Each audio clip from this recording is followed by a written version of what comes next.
There's a moment in every relationship, every friendship, every romance, every workplace, where you feel it.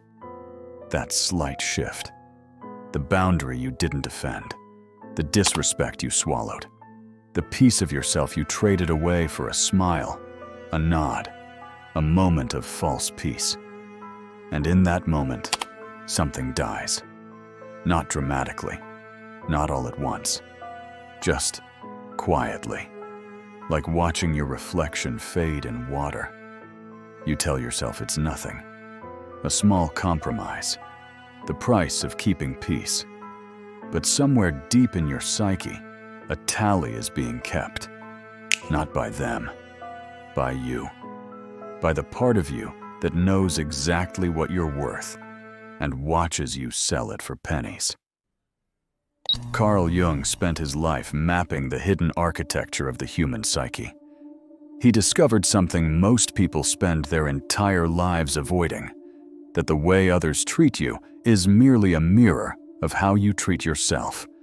Not metaphorically, not poetically, literally. The world responds to the unconscious signals you broadcast about your own worth. And most of us are broadcasting surrender. Think about the last time someone crossed your boundaries. The last time you said yes when every cell in your body screamed no. The last time you laughed at a joke that cut you. The last time you apologized for existing in your own space. Did you feel it? That subtle erosion? That's not just discomfort. That's your psyche registering a betrayal. Not from them, from you. Jung called this the shadow, the parts of ourselves we hide, deny, or sacrifice to maintain our social masks. But here's what he discovered that changes everything. When you betray your authentic self to gain approval, you don't gain anything. You lose twice. First, you lose yourself. Then, inevitably, you lose their respect too. Because respect cannot be given to someone who doesn't possess it for themselves. We live in an age of constant performance. Social media has turned existence into an endless audition for approval. We curate our pain into acceptable packages. We filter our rage into polite smiles. We transform our boundaries into suggestions, our needs into whispers, our authentic selves into whatever version might finally make us worthy of love. But love without self-respect isn't love. It's addiction wearing a prettier mask. Jung understood something profound about human nature. We teach others how to treat us through 1,000 unconscious signals. The way we hold our bodies, the way we apologize for taking up space, the way we rush to fill silences that make others uncomfortable, the way we explain away disrespect, making excuses for those who wouldn't make them for us. Every gesture of self-betrayal is a lesson we teach the world. I am worth less than your comfort. Let me tell you about Anna. Not her real name, but her real story. She was brilliant, the kind of intelligence that could light up rooms. But she had learned early that her light made others uncomfortable. So she dimmed it. In meetings, she'd present her ideas as questions. In relationships, she'd apologize for having needs. With friends, she became the eternal listener, the one who never quite had problems worth discussing. She thought she was being kind, considerate, easy to love. But watch what happened. Her colleagues began talking over her, taking credit for her ideas. After all, she'd presented them so tentatively. Her partners grew irritated by her needs, the very ones she'd minimized, because anything that requires an apology must be unreasonable, right? Her friends called only when they needed something, because that's the role she'd auditioned for and won. Anna didn't lose their respect through some dramatic failure. She lost it through 1,000 tiny surrenders. Each time she betrayed her own worth, she taught them to value her less. Not because they were cruel, because humans are pattern recognition machines. We believe what people show us about themselves. And Anna was showing them, over and over, I matter less than you do.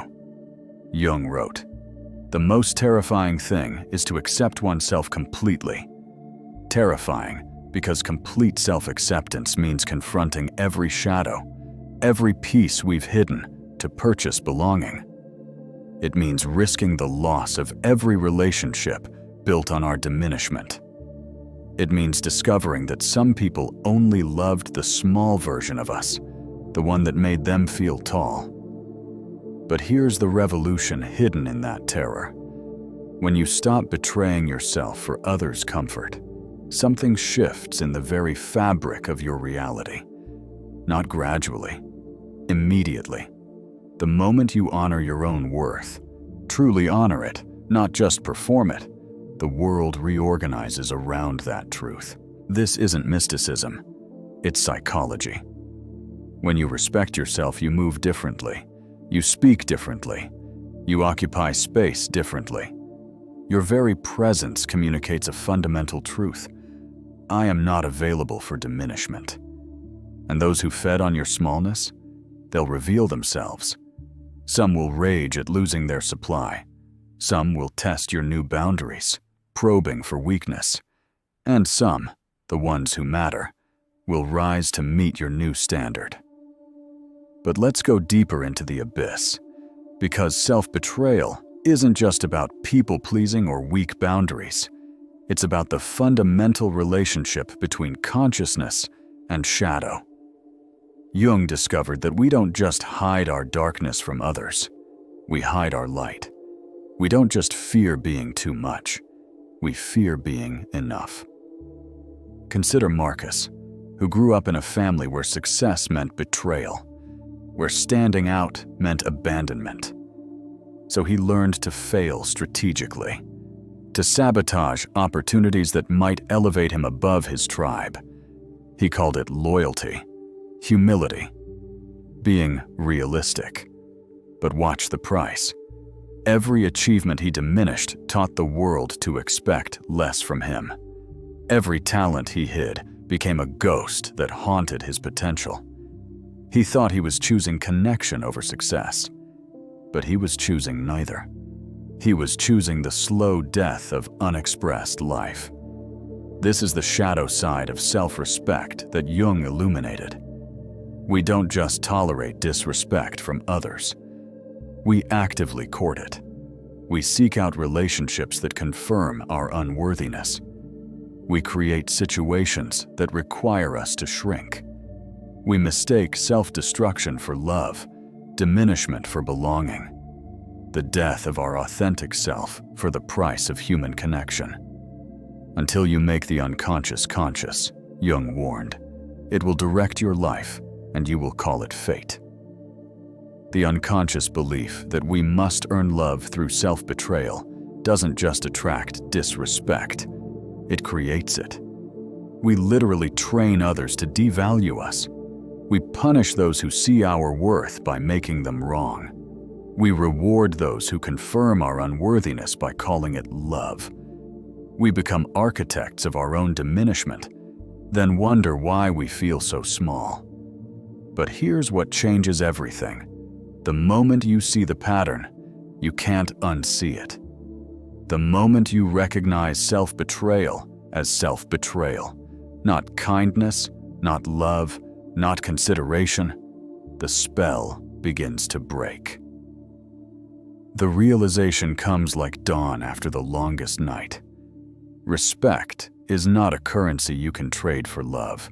It's the foundation that makes genuine love possible.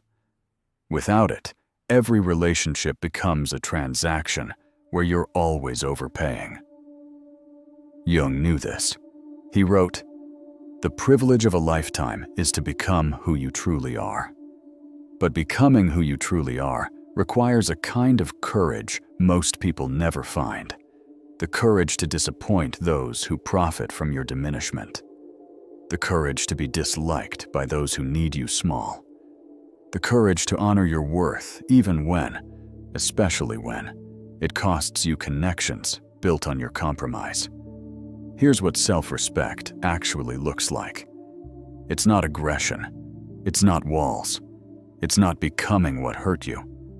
It's the quiet revolution of honoring your own existence. It's speaking your truth without apology, but also without venom. It's holding boundaries not as weapons, but as definitions of self. It's the radical act of treating yourself with the same compassion you pour into others. When you respect yourself, truly, deeply, unconsciously respect yourself, you stop auditioning for love. You stop negotiating your worth. You stop explaining your boundaries. You simply exist in the fullness of your being, available for connection, but not for consumption. And the world? The world reorganizes around this truth, not because you demanded it, because you became it. Some people will leave when you stop betraying yourself for their comfort. Let them. They were never in relationship with you. They were in relationship with your willingness to disappear. Their departure isn't loss, it's clarity. Others will test your new boundaries, pushing against them like children testing walls for weakness. Hold steady, not with rigidity, but with the calm certainty of someone who has finally come home to themselves. And then come the ones who celebrate your wholeness, who see your boundaries not as rejection, but as the prerequisites for real intimacy, who meet your self-respect with their own. These are your people. They were always your people. You just couldn't see them while you were busy disappearing. Jung understood that individuation, becoming whole, isn't about perfection. It's about integration. It's about ending the war between who you are and who you think you need to be for love. It's about discovering that the only sustainable foundation for any relationship is the relationship you have with yourself. So here we are, at the edge of everything. The question isn't whether others respect you. The question has always been, do you respect yourself?